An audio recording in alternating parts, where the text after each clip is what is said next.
Hey guys, welcome to new video. तो आज अपन start कर रहे हैं क्लास 10th का इंग्लिश का फर्स्ट पोएम, जो कि है डस्ट ऑफ स्नो। ठीक है, इसके राइटर कौन है? तो रॉबर्ट फ्रॉस्ट। ठीक है, तो हम स्टार्ट करते हैं इस पोएम को। बहुत छोटा सा पोएम है। Let's begin. The way a crow shook down on me the dust of snow from a hemlock tree. टेंजा के थ्रू पोएट हमें क्या समझाने की कोशिश कर रहे हैं? पहले तो हम देखते हैं हैमलॉक ट्री का मतलब क्या होता है। देखो, hemlock tree is a tree of poisonous, clear with a small white flower।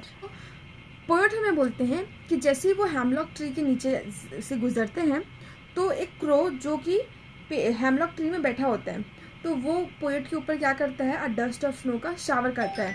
Clear? तो ये फर्स्ट आंसर में हमें पोएट समझाना चाह रहे हैं।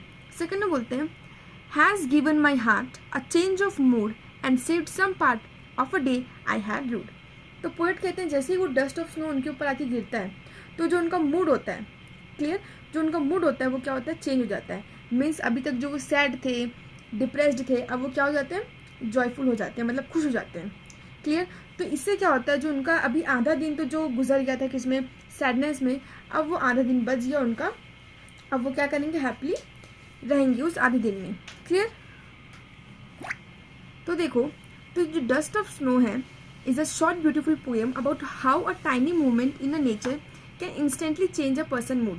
क्लियर? तो इस पोएम को तो हमें पोएट यही बताना चाह रहे हैं कि कैसे एक टाइनी से नेचर में जब चेंजेस आता है, एक मूवमेंट होता है, तो कैसे एक पर्सन का मूड पूरा कम्प्लीटली चेंज हो जाता है। ठीक है, तो it begins with the poet standing in under a poisonous hemlock tree feeling deeply sad. Okay, suddenly a crow sitting on the branch shakes down a light of showers of a fine snow onto him।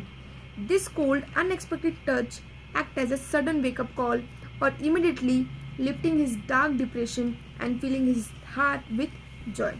ठीक है, तो अब इसमें हमें एक और चीज़ समझना है कि पोएट ने हैमलॉक ट्री और एक क्रो का ही क्यों एग्जाम्पल हमें दिया है, इसी को ही क्यों यूज़ किया? क्योंकि क्रो जो होता है एज अ नेगेटिव की तरह हम इसको देखते हैं, एंड आपका हेमलॉक ट्री भी एक पॉइजनस ट्री है, तो पोएट ने इसी को क्यों यूज़ किया?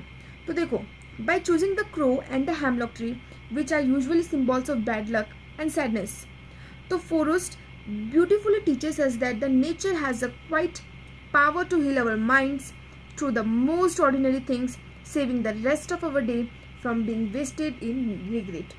So this is all about very beautiful and short poem। I hope you like this video or clear?